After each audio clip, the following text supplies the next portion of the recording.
de développer une communion fraternelle avec des personnes au passé peu glorieux, des personnes rejetées par la société, des personnes en situation de précarité, déprimées, rancunières, des personnes méchantes, des personnes sans éducation, et j'en passe. Alléluia. Et je suis en train de dire, bien-aimés, que c'est possible. Alléluia. Et c'est pour ça, bien-aimés, nous devons comprendre que pour développer une communion fraternelle durable, il faut accepter que c'est Dieu qui nous met ensemble. Alléluia. Je suis en train de dire à une personne que c'est Dieu qui a voulu que tu naisses dans telle famille. Tu ne choisis pas tes frères, tu ne choisis pas tes sœurs. Alléluia. Mais fin des fins, malgré ce qu'ils sont, tu les supportes. Et je t'annonce que c'est de la même chose dans la famille chrétienne. Alléluia. C'est pour ça que nous devons croire que Dieu est celui qui transforme notre passé. Je pensais que quelqu'un allait dire Amen. Amen. Dieu est celui qui métamorphose notre caractère. Dieu est celui qui change notre faiblesse en force. Alléluia. Pour preuve, bien-aimés, Jésus ne s'est pas entouré d'hommes et de femmes parfaits. Non. Voyez, quand Jésus est venu sur terre, au moment où il devait sélectionner les personnes avec lesquelles il voulait travailler, il n'a pas cherché des personnes parfaites. Il a choisi des pécheurs, il a choisi des personnes de mauvaise vie, mais il a aussi choisi des personnes qui sont méprisées par la société. Alléluia. Et Jésus a développé une communion fraternelle avec toutes ces différentes personnes. C'est la raison pour laquelle, bien-aimés, en cette année 2025, et particulièrement au mois de mars, nous devons comprendre que c'est possible. Alléluia. On ne doit pas choisir de fréquenter uniquement des gens qui sont comme nous. Alléluia. Mais nous devons rechercher à développer cette communion fraternelle avec des personnes qui sont brisées par les épreuves de la vie. Vous savez, ce n'est pas facile, hein? Parce qu'au départ, la personne, elle est simplement en train de ressasser son passé, elle est en train de pleurnicher, mais toi, bien-aimé, tu dois gagner ce pari à pouvoir développer, alléluia, cette communion fraternelle. Il faut aussi, bien-aimé, être capable de tisser des liens avec des personnes qui sont rejetées par la société. Alléluia. Parce que l'Église, il y a tout le monde. Alléluia. Mais on ne peut pas dire que je suis membre de la famille de Dieu et cette personne, non, je ne la veux pas parce qu'elle a un caractère de cochon. Cette personne, on n'est pas de la même ethnie, donc je ne m'approche pas d'elle. Non. Vous savez, il est possible, bien-aimé, que dans l'église, que tu as un petit frère d'un autre pays que toi. Alléluia. Et que vous entretenez une belle relation pleine d'affection. Amen. Et je suis contente ce matin de voir mon petit frère qui est d'un autre pays. Que Dieu te bénisse pour ta présence ce matin. Alléluia. Merci de l'applaudir. Amen. L'intitulé de ce matin est David et le secret de la grotte d'Adullam. David et le secret de la grotte d'Adullam. Nous allons ouvrir nos Bibles dans 1 Samuel 22, de 1 à 2. 1 Samuel, chapitre 22, 1 à 2. David part de là et il se réfugie dans la grotte d'Adullam. Dans certaines versions, on parle de caverne.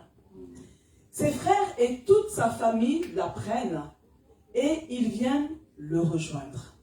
De plus, les gens en difficulté, ceux qui ont des dettes, tous les mécontents, environ 400 personnes viennent avec lui.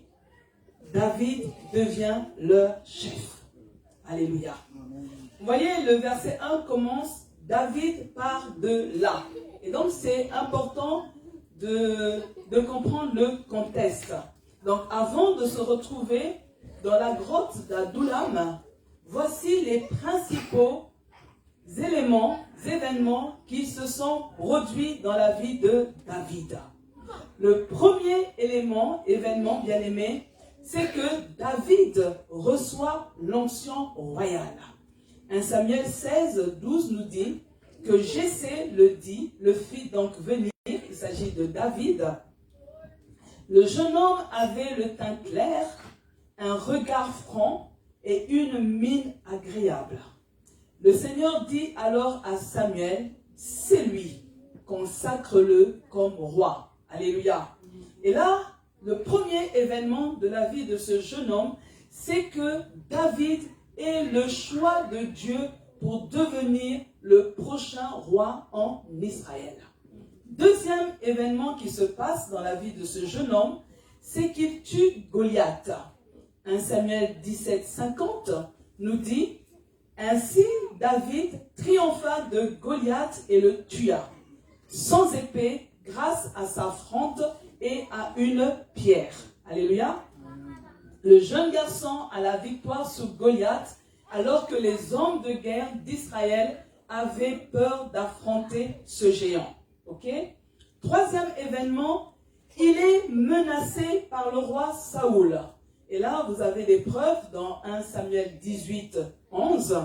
Vous voyez, on voit que soudain, il brandit, il s'agit de Saoul, sa lance en se disant, je vais le clouer au mur. Alléluia. Mais par 2 fois, David évita le coup. 1 Samuel 19, 10 à 11 nous dit, d'un coup de lance, Saoul tenta de clouer David au mur. Mais David s'écarta et la lance se planta dans le mur. David put échapper sain et sauf cette nuit-là. Verset 11, Saoul envoya des gens surveiller la maison de David afin de le mettre à mort au matin. Mais Michal, la femme de David, l'en informa et lui dit, si tu ne te sauves pas cette nuit, demain tu es un homme mort. Alléluia. Ici, ce qu'on doit comprendre, c'est que la jalousie avait rempli le cœur du roi Saoul. Vous voyez, je vous dis souvent que la jalousie, c'est le stage pour devenir sorcier. Et que font les sorciers? Ils tuent. Amen. C'est pour ça que nous devons prier que Dieu préserve notre cœur de la jalousie. Alléluia. Et vous voyez, tellement que le roi Saoul était jaloux, sa seule obsession était de tuer David. Vous voyez, vous avez des personnes dans leur cœur, ils veulent apprendre l'annonce de la mort de quelqu'un. Comme si lui, il allait être éternel. Alléluia. Mais sachez que ta vie est cachée dans le creux de la main de Dieu. Amen. Quatrième événement, David scelle une amitié avec Jonathan. 1 Samuel 20, 16. Jonathan conclut donc un pacte d'amitié avec David et sa famille en disant que le Seigneur tire vengeance des ennemis de David. Alléluia. Le fils de Saoul, Jonathan, décide de protéger David et ensemble, ils vont conclure un pacte d'amitié. Et la dernière fois, je vous disais, bien-aimés, que c'est une bonne chose de conclure des pactes d'amitié avec de bonnes personnes. Alléluia. Et le cinquième événement, c'est que David entre dans une saison d'errance. Alléluia. Donc là, je suis simplement en train de poser le décor pour qu'on puisse comprendre la suite. Donc vous avez 1 Samuel 11 qui nous dit, ce même jour, David continua de fuir Saoul et se rendit chez Akish, le roi de Gath. David se cache pour échapper à la folie meurtrière du roi Saoul. Vous voyez, il devient un exilé. Il va de gauche à droite parce qu'il doit sauver sa vie. Et il fuit chez les Philistins à Gath, mais pour échapper au roi d'Akish, David va feindre la folie.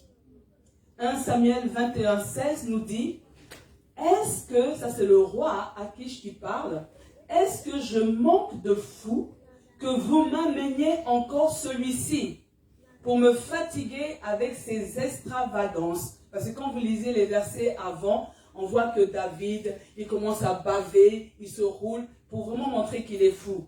Et là, le roi dit, non, il n'entrera pas chez moi. Alléluia. Et là, David, il est encore rejeté et il doit partir.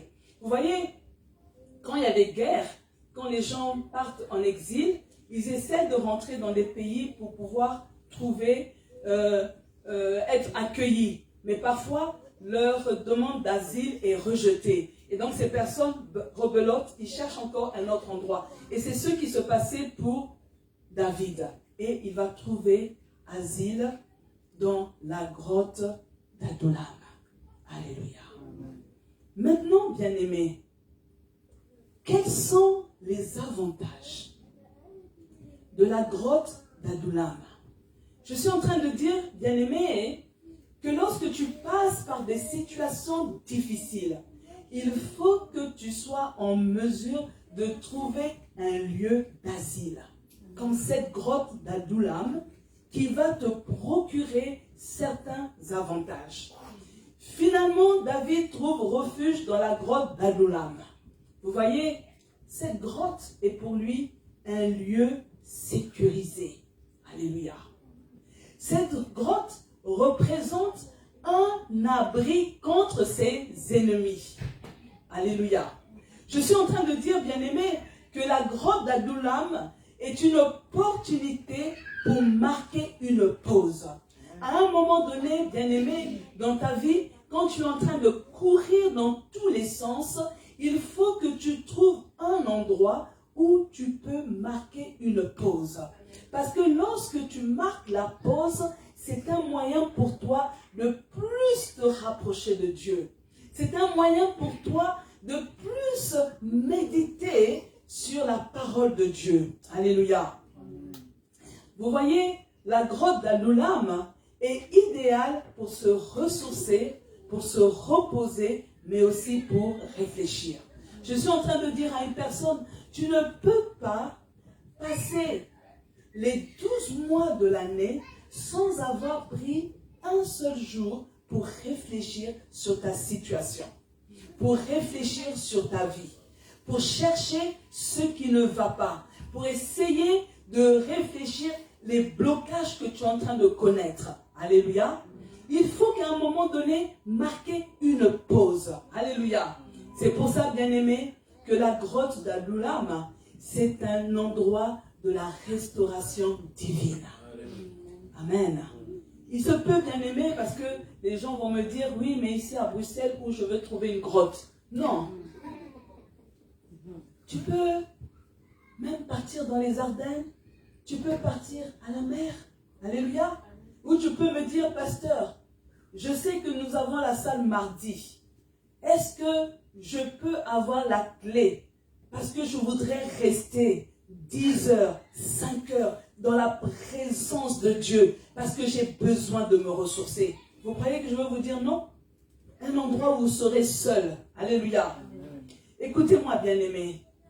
David, il est arrivé seul à la grotte d'Adullam. Mais ensuite, ses frères et toute sa famille l'ont rejoint.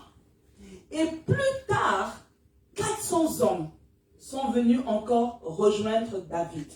Comprenez ceci. Au départ, David était seul dans cette grotte. Mais Dieu lui a envoyé les membres de sa famille pour le fortifier. Je suis en train de dire, bien-aimé, parfois quand tu passes par des moments compliqués, il faut que ce soit toi qui ailles dans la présence de Dieu et laisser Dieu t'envoyer les personnes qui vont te fortifier au nom de Jésus.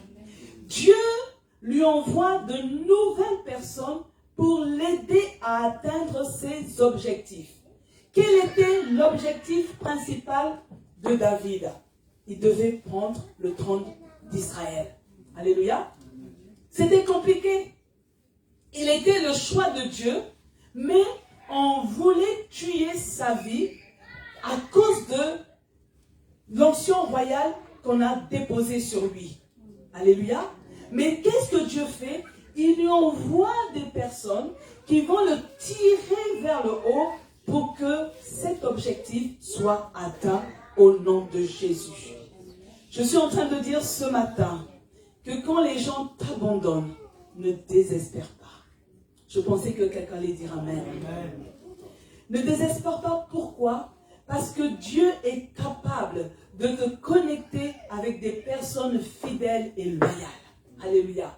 Je suis en train de dire, bien-aimé, il y a beaucoup de personnes que j'entends dans l'église qui disent « Je suis tellement déçu par les gens que je n'ai plus foi en l'amitié. » C'est donner raison au diable. Alléluia. Je suis en train de dire, bien-aimé, ce n'est pas parce que ton riz a raté un jour que tu décides de ne plus jamais manger du riz. Alléluia. C'est pour ça, bien-aimé, ta devise doit être aujourd'hui, X, Y m'a déçu, m'ont déçu. Mais moi, je décide de redonner une chance à l'amitié. Parce que je crois en l'amitié. Et Dieu ne veut pas qu'on soit seul. Alléluia. Que Dieu te fasse rencontrer des personnes qui t'aideront à pouvoir réussir dans la vie. Je suis en train de dire ce matin que Dieu attire à côté de toi de bonnes personnes qui vont te tirer vers le haut. Des bonnes personnes qui vont te donner de bons conseils, qui vont te faire exceller dans la vie au nom puissant de Jésus. Vous savez, il y a des connexions. Ces personnes, quand elles viennent dans ta vie, elles créent des retards. Mais il y a des connexions. Lorsqu'elles rentrent dans ta vie, il y a une accélération divine qui est activée au nom de Jésus. Il faut que Dieu mette à tes côtés de telles personnes. Que Dieu te donne le discernement pour pouvoir repérer de telles personnes au nom de Jésus. Et là, bien-aimés, nous rentrons dans le vif de notre message de ce matin. Les secrets de la grotte d'Adullam.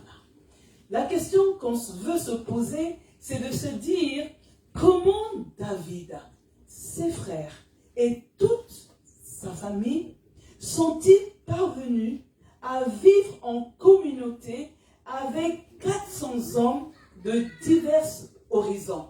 Alléluia. Écoutez-moi, rappelez-vous ce que dit le verset 2.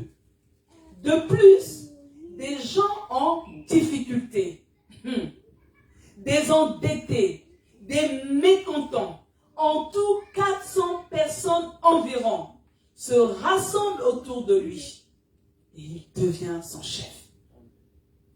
Vous voyez, dans certaines versions, on dit des personnes qui ont les créanciers à leur trousse.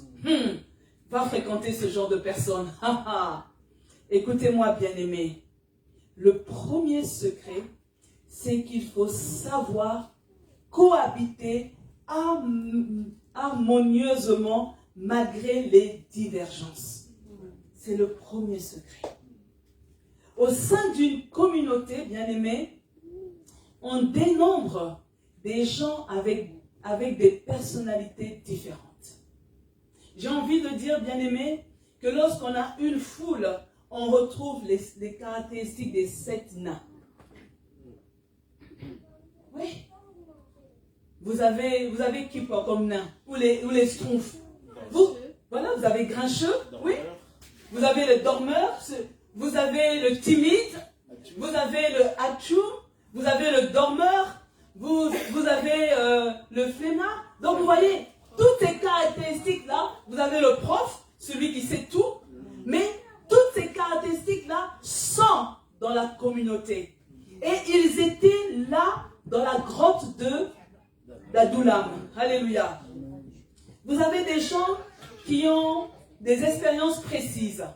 Et parfois, ces personnes, ils ne comprennent pas que tu ne comprends pas que là, il y a danger. Mais parce que lui, il a eu cette expérience. Alléluia.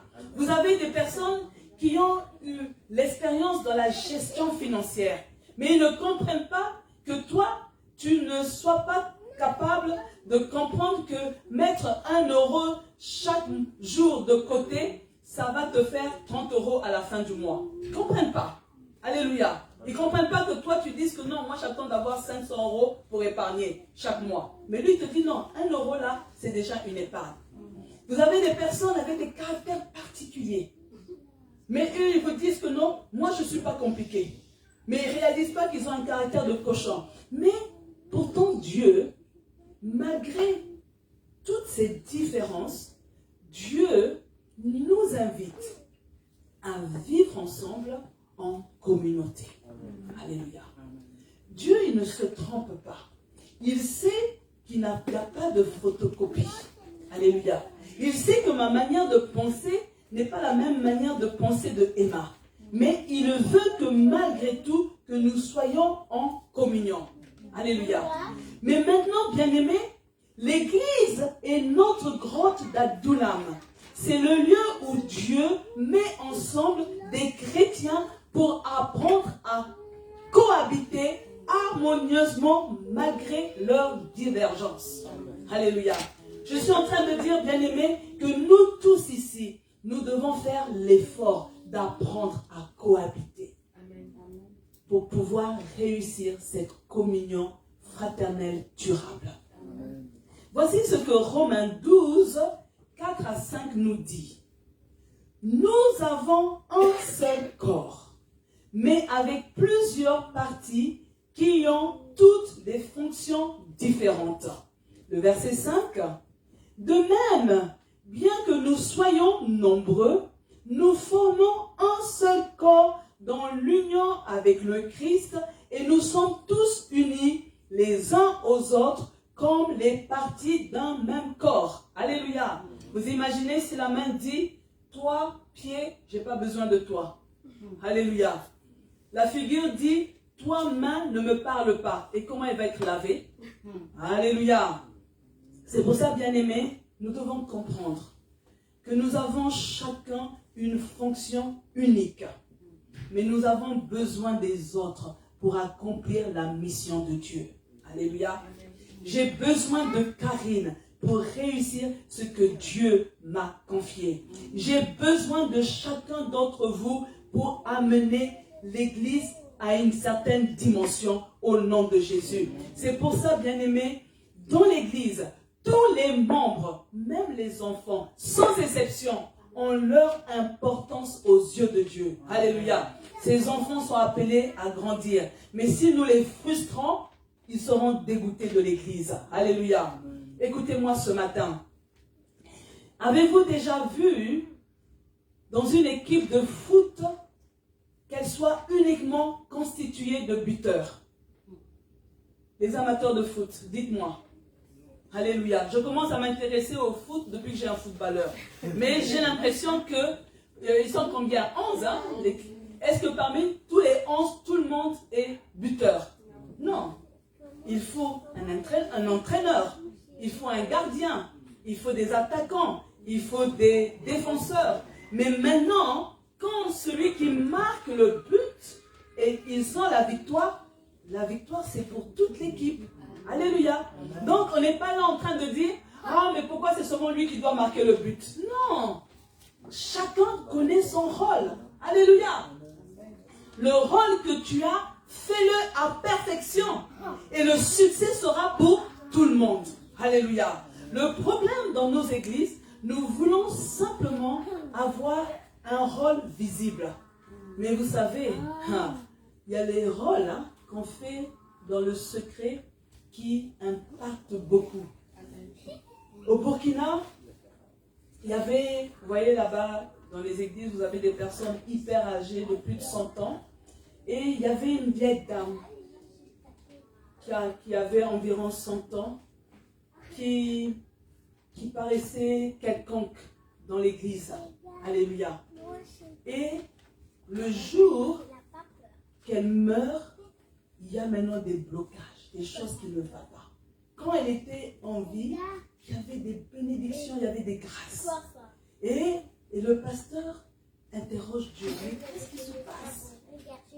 Et le Seigneur lui dit, la femme là qui vient de mourir, c'est elle.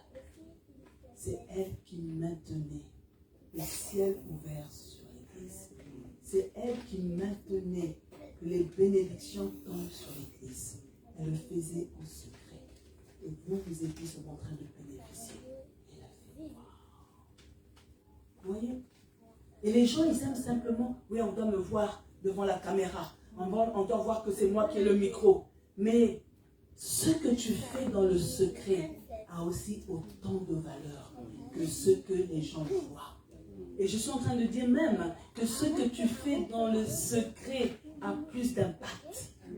Parce que tu ne le fais pas pour la reconnaissance des hommes, mais tu sais que tu le fais pour Dieu seul. Alléluia.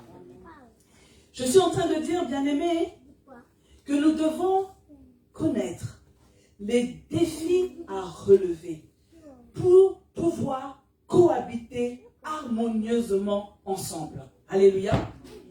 Le premier défi que nous devons relever cette année, c'est que nous devons éviter d'avoir toujours raison. Ça brise la cohabitation. Alléluia. On doit comprendre, bien-aimé, que je peux apprendre quelque chose même de Erwin. Alléluia. Amen. Je peux apprendre quelque chose même de quelqu'un qui n'a pas mes diplômes.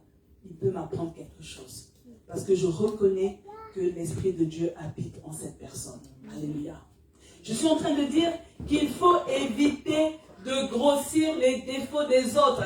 Et toi, tu vois toujours la paille qui est dans l'œil de l'autre. Mais la poutre qui est dans ton œil, là, tu ne la vois pas. Ça brise la cohabitation. Alléluia.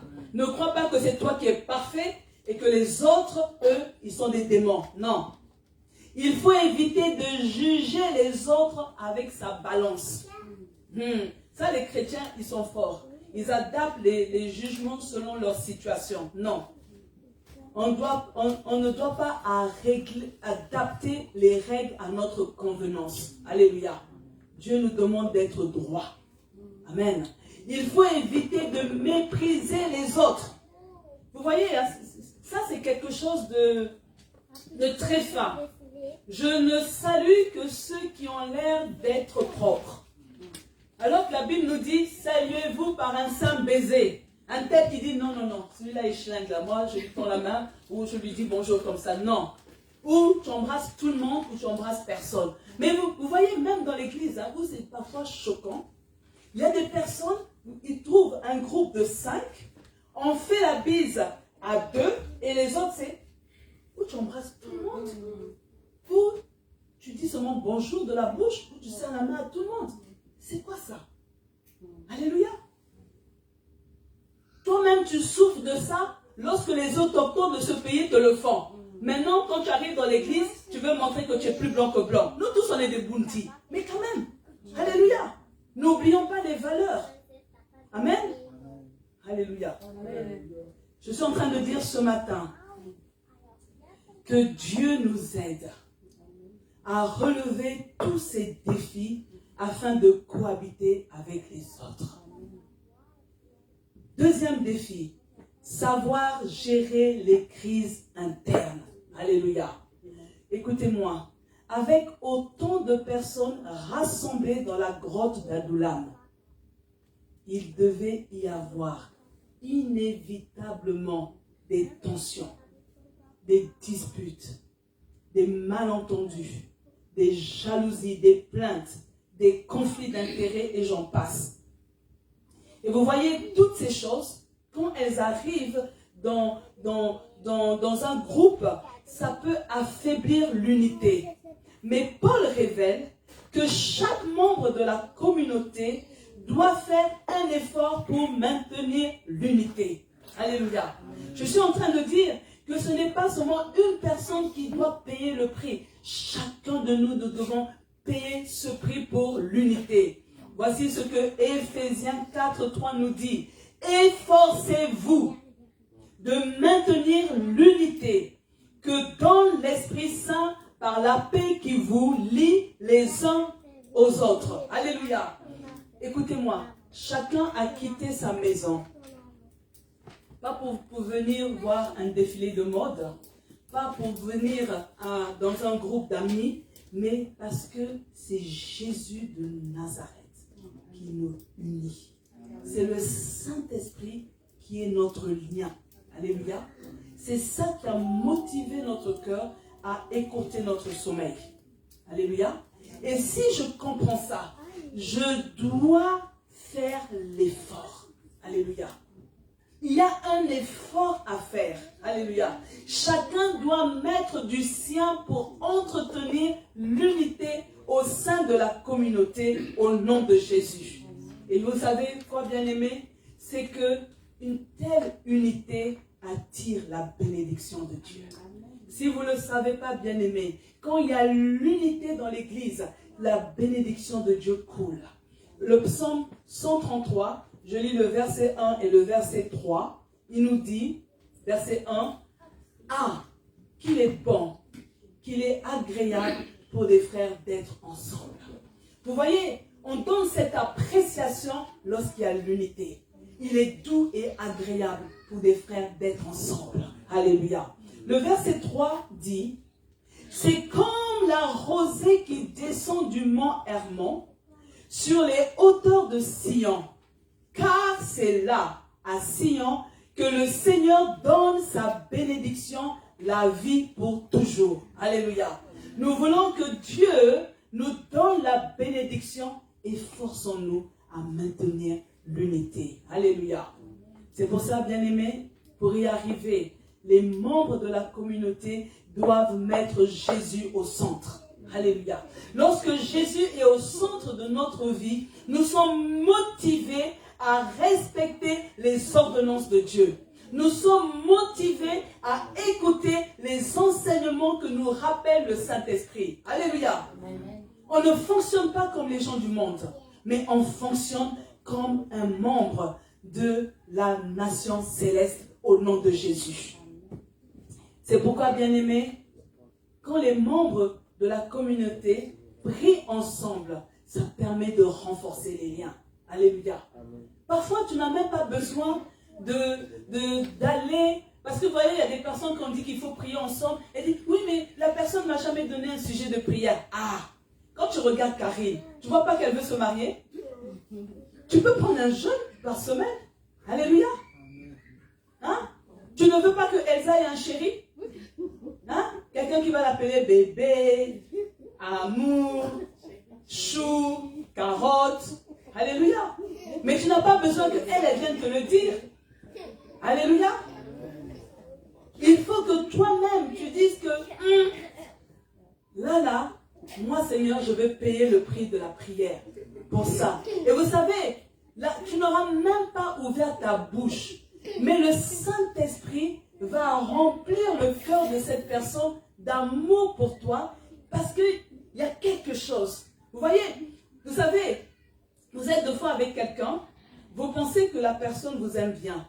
Mais finalement, la personne joue un double jeu. Devant toi, elle sourit et derrière toi, elle te casse. Mais parfois, à un moment donné, le Saint-Esprit va faire que quand tu es en contact avec cette personne, il y a comme un malaise.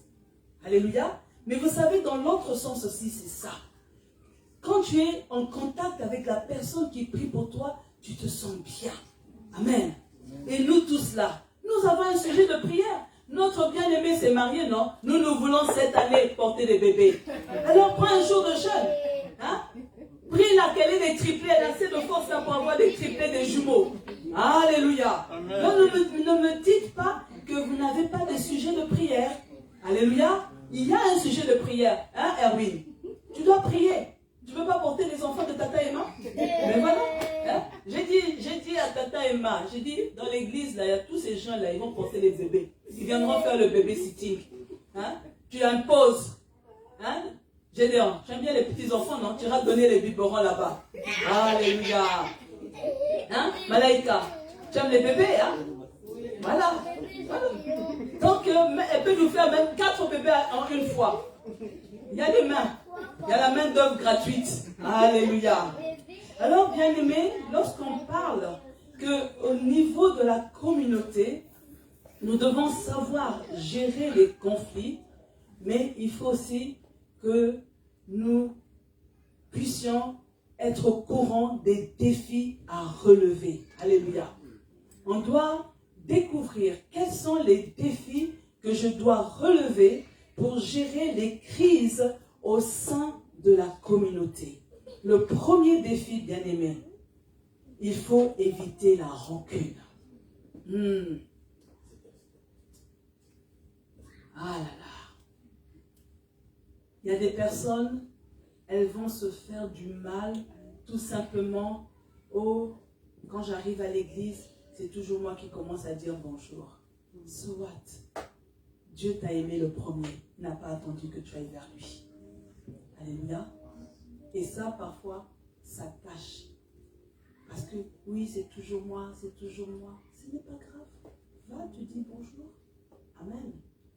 Pardonne. La personne, peut-être, et tu peux prier pour que Dieu brise cette personne. Tu vois, peut-être que c'est de l'orgueil parce qu'elle veut que ce soit toujours les autres qui commencent à dire bonjour. Mais que cela ne te fasse pas mal. Parce que ça, là, ça va amener après des problèmes. Alléluia. Il faut déjà, la graine là, il faut déjà la tuer au nom de Jésus. Deuxième défi à relever. Il faut éviter les mauvaises interprétations. Et ça, c'est le problème de beaucoup de personnes. Arrête de penser à la place de l'autre. Il y a des gens qui s'abîment la tête parce qu'ils sont en train de se dire, oui, je crois que la personne là, elle m'a regardé comme ça, donc, non, tu n'es pas l'autre. Ne pense pas à la place de l'autre. Toi, contente-toi du concret. Amen. Arrête d'abîmer ton cœur avec ça. Et arrête de t'imaginer des histoires. Tu dors, tu ne dors même pas en prêt, tu es en train de te faire des scénarios dans la tête. Ah oui, hein, tu vois, là, la personne n'a pas souri comme ça, hein, la personne a fait... Non, non, non, non, non, non. Il ne faut pas penser à la place des autres.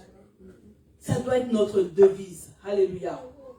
Il faut éviter de détruire les autres. Alléluia. Vous voyez, dans la communauté, vous avez certaines personnes qui ont un caractère fort. Et souvent, ces gens avec un caractère fort, ils ont tendance à vouloir écraser. Mais lorsque tu es conscient de cet esprit de domination, hein, il faut toi-même prier. Parce que si tu veux être un dominant, tu vas heurter les gens dans la communauté. Alléluia. Il faut éviter la vengeance. On n'est plus, nous sommes sous la grâce. Nous ne sommes pas sous la loi. Sous la loi, c'était œil pour œil, dent pour dent. Mais sous la grâce, ce n'est pas ça. Alléluia. Donc, tu ne peux pas prétendre être sous la grâce et quand ça t'arrange, appliquer des principes de la loi. Tu choisis. On n'est pas aux deux endroits. Si tu veux retourner à la loi, ben, repars à la loi. Mais si tu es sûr que tu es sous la grâce, tu vas bénéficier de tout ce qui concerne la grâce au nom de Jésus. C'est pour ça, bien-aimés, quand nous sommes dans une communauté, nous devons chercher la réconciliation en cas de conflit. Alléluia. On ne fait pas les choses brutalement, on prend du temps dans la prière. Et celui qui est vraiment l'enfant de Dieu n'a pas peur de demander pardon, n'a pas peur de s'humilier dans le nom de Jésus. Et tout ce qu'on doit faire, c'est chercher la paix avec les autres au nom de Jésus. Troisième secret qui a fait que tout se passe bien dans la grotte d'Adullam, c'est que ces hommes ont respecté l'autorité. Alléluia. La Bible nous dit que David était le chef de toute la communauté. Écoutez-moi, on a bien dit que les frères de David et toute sa famille. Et lorsque on repart dans l'histoire de la consécration, on comprend que David était le plus jeune. Et là, vous imaginez, le plus jeune est devenu le chef. Je suis en train de dire ce matin que l'autorité ne dépend pas de l'âge. Alléluia. Tu peux être le chef et les personnes que tu dois diriger, commander, sont beaucoup plus âgées que toi. Mais ces personnes doivent respecter l'autorité. Alléluia.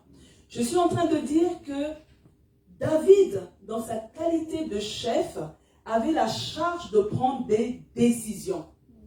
Dieu qualifie toujours la personne qui choisit. Alléluia. C'est pour ça, bien-aimés, les membres de la communauté respectent David parce qu'ils savent que c'est lui le choix de Dieu. Si tu ne respectes pas l'autorité que Dieu a mise sur toi, c'est que tu es en train de contester le choix de Dieu. Ils respectent l'autorité parce qu'ils sont persuadés que c'est lui qui doit régner sur Israël en tant que roi. Alléluia. Il n'y a pas deux capitaines dans un bateau. Un seul. Et on se plie à ce capitaine-là. Ils acceptent de se laisser guider par lui. Alléluia. Ils sont convaincus que David est capable de les protéger. Ils croient que leur vie peut subir une transformation. Alléluia. Et lorsque vous allez dans 1 Samuel 23, vous lisez la suite des histoires, c'est 400 hommes qui étaient des méprisés, des personnes endettées, des personnes avec la haine dans le cœur, plein d'amertume. Vous voyez, après ils sont devenus des généraux. Alléluia. Amen. Je suis en train de dire, connecte-toi à des bonnes personnes. Vous savez, il y a des personnes qui passent à côté de la bénédiction parce qu'ils n'ont pas voulu se mettre sous l'autorité d'une personne. Alléluia. Et j'ai été touchée. Une fois, Emma m'a dit, pasteur, je suis reconnaissante d'avoir fait le bon choix. Parce que si je ne t'avais pas suivi, cette grâce du mariage, je n'allais pas l'avoir. Et je lui ai dit, tu as tout compris.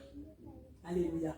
Je suis en train de dire, vous voyez, les gens aiment bien, hein, qu'on leur dise, là, tu sais, si tu es avec moi, ça. Là, je pars à Brazza, j'ai une de mes filles qui se marie. Elle s'est mise sous mon autorité. Il y a des grâces, bien-aimés. Il faut savoir se mettre sous des bonnes grâces, se connecter à des bonnes personnes. Alléluia. Il y a des gens, quand tu es au contact de leur vie, ta vie prend une autre tournure. Ta vie change. Les blocages tombent au nom de Jésus. Alléluia. Le Romains 13, 1 à 2 nous dit, chacun doit se soumettre aux autorités qui exercent le pouvoir, car toute autorité vient de Dieu. Celles qui existent ont été établies par lui. Ainsi, celui qui s'oppose à l'autorité s'oppose à l'ordre voulu par Dieu. Ceux qui s'y opposent attireront le jugement sur eux-mêmes. C'est pour ça, bien-aimés, ne pas respecter l'autorité, c'est remettre en cause le choix de Dieu. Le respect de l'autorité ferme la porte aux divisions au sein de la communauté. Alléluia. C'est pour ça, bien-aimés, nous allons lire, avant de citer les défis à relever, 1 Thessaloniciens, le chapitre 5, 12 à 13. Je lis dans la version amplifiée, parole vivante, parce que c'est plus détaillé, on va mieux comprendre. 1 Thessaloniciens 5, 12 à 13. Nous vous prions, frères, de respecter et d'honorer ceux qui travaillent parmi vous au service du Seigneur. Apprenez à les connaître. Entourez-les d'égards et de témoignages, de reconnaissance. Entourez d'égards et de témoignages, de reconnaissance vos conducteurs spirituels qui président vos réunions et vous dirigent dans la communion avec le Seigneur. Ils vous montrent le bon chemin par leurs conseils, leurs exhortations et leurs avertissements. Verset 13. Estimez-les et témoignez-leur une affection particulière en raison de leur activité et de leur peine. Vivez en paix avec eux. Alléluia. Permettez-moi de faire une parenthèse. Je ne vais pas parler, donner l'exemple sur le pasteur, mais je vais juste imager avec notre équipe de louange. Vous voyez, la chef de la louange, c'est Emma. Alléluia. Alléluia. Ça veut dire quoi quand on parle de respecter l'autorité? Si elle définit que dimanche, nous devons chanter, porter tel coloris, même si tu n'aimes pas cette couleur, c'est pour le service de l'Église. Tu dois porter la couleur demandée. Alléluia. Amen. Parce que je respecte l'autorité. Alléluia. Si elle dit, nous devons apprendre des nouveaux chants. Quand tu discutes, tu es en train de contester le choix de Dieu. Toi, tu dois être docile. Ok, je vais m'appliquer à apprendre de nouveaux chants. Alléluia. Et ça, c'est pour tous les groupes. Alléluia. Quand il y a l'autorité, quand l'autorité prend des décisions, on ne discute pas. Alléluia. Alléluia. Amen. On doit être docile. On doit faciliter la tâche à l'autorité. Parce que si tu es toujours récalcitrant, toujours en train de remettre en question, de rejeter, mais tu es en train de fermer les portes sur toi-même. Amen. Parce qu'il faut que le cœur du chef soit apaisé. Alléluia. Si l'autorité dit, vous devez être au culte à telle heure, je m'applique. D'ailleurs, bien-aimé, sachez, tu ne connais pas le futur. Le futur est entre les mains de Dieu. Aujourd'hui, tu es difficile avec ton chef, mais tu ne sais pas si demain, toi aussi, Dieu va te donner une position d'autorité. Et ce que tu as fait, tu vas le vivre multiplié par 5. C'est comme ça que ça se passe. C'est l'histoire comme ça. Si toi, tu ne sais pas te soumettre à ton chef, demain, lorsqu'on va te donner une position d'autorité, tu vas trouver des gens. Hein? Cause toujours, cause toujours. Tu es en train de parler? Oui, cause toujours, tu m'intéresses. Donc, bien aimé. Parce que je sais que pourquoi je prends l'exemple de la chorale? Parce que je suis émerveillée en Afrique. Quand je vais en Afrique, je vais à Mège, l'église mère. Ils ont différents groupes. Et souvent, ils portent tous les mêmes tenues. Et c'est vrai que vous voyez, certaines coupes, ça va mieux à des minces. D'autres coupes, ça va mieux à des personnes en chair. Et donc, selon les dimanches, vous trouvez, c'est difficile de trouver une coupe qui va à tout le monde. Et donc, il y a des tenues qui mettent plus en valeur certaines personnes. Et donc, je parle parce que la responsable, c'est une de mes filles. Je lui dis, mais comment tu fais? Elle me dit, maman, tu crois que moi, je pose la question, sinon on ne va pas s'en sortir? Je demande les tailles, je choisis les modèles. Et ils savent, si tu veux là, tu portes quand tu arrives à l'église, et avant de sortir, tu te changes, tu pars. Mais pour la prestation, j'ai décidé que nous tous, on va porter des robes plissées de tel coloris.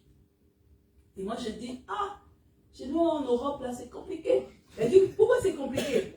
Il faut dire à la chef qu'elle doit décider comme ça. Je dis, bon, nous, on n'a pas encore fait ça, mais je suis impressionnée. Hein? N'est-ce pas, ministre Rodriguez, pasteur bienvenue? Quand on regarde en Afrique, tout le monde, c'est l'uniforme. Et c'est vraiment impressionnant. Parce que tu te dis, mais c'est waouh! Mais comment c'est possible? Et ça, je me suis dit, chez nous, là, en Europe, là, les gens, c'est toujours, c'est ma vie privée, c'est mon choix, c'est ma décision. Mais après, maintenant, quand je creuse, j'ai dit que non, la personne à qui on a donné l'autorité, c'est à elle de faire passer le message. Et les choses vont marcher. Alléluia. Vous savez, bien aimé, l'Église va grandir. Et encore cette année, beaucoup de bonnes choses que Dieu a données. Avant même de quitter, nous aurons peut-être un deuxième culte. Et maintenant, il y aura peut-être Elsa, Karine, qui vont aussi être des chefs. Et si vous n'apprenez pas à vous plier, vous allez voir que les personnes qui vont venir là, elles vont vous donner des maux de tête. Donc, que Dieu nous aide. Et c'est pour tout. Amen. J'ai parlé de l'équipe de louange parce que là, vraiment, c'est un vrai groupe où il y a différentes personnes. Mais ça nous concerne tous. Et même pour la tête. Alléluia. Parce que d'ici là, on aura aussi un responsable des ados, un responsable des jeunes, un responsable des enfants. Mais si déjà tu as du mal à te soumettre à l'autorité, mais quand tu vas avoir des ados, hein, vous allez voir, avec les ados, alléluia. Alléluia. Alors, quels sont les défis? Je fais la parenthèse. Je n'ai pas parlé avec Emma, ok? C'est un exemple que moi-même j'ai donné. Elle était en séjour de noces. On l'a laissé fabriquer les bébés. Donc, vraiment, soyez rassurés. Il n'y a rien. Elle ne s'est pas plainte sur vous. Amen. Quels sont les défis à relever pour respecter l'autorité au sein d'une communauté ou d'un groupe? Écoutez, le premier défi, il faut éviter de défier l'autorité.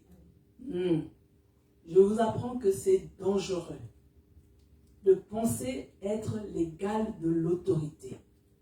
Vous voyez, parce qu'on n'a pas le temps, allez lire l'histoire de Corée. Hein, pasteur, bienvenue. Il a voulu défier. Dieu a ouvert la terre, on les a engloutis, ils sont morts. Alléluia. Tout simplement parce qu'ils ont défié Moïse. Deuxième défi, bien-aimé, il faut éviter le manque de respect. Alléluia. Je suis en train de dire ce matin, on peut ne pas être en accord, mais il faut rester poli. Parce que cette autorité-là, elle est établie par Dieu. Amen. Troisième défi, il faut éviter les murmures contre l'autorité. On doit faire attention aux conséquences. Allez poser la question à Myriam, la sœur de Moïse. Elle a murmuré contre Moïse, elle a été frappée de lèpre. Donc Dieu, il ne joue pas avec les autorités qu'il établit. Et enfin, le défi que nous devons relever, bien-aimés, c'est qu'il faut éviter l'insoumission. Alléluia. Je suis en train de dire, bien-aimés, que lorsqu'on est soumis, cela favorise la bénédiction de l'unité. Lorsque on décide à se soumettre à l'unité, on obtient la faveur de Dieu. Alléluia. Vous savez, il y a des personnes qui prient des années. Seigneur, je veux la faveur. Seigneur, ouvre les portes de bénédiction. Seigneur, fais ceci. Et il n'y a rien qui se passe.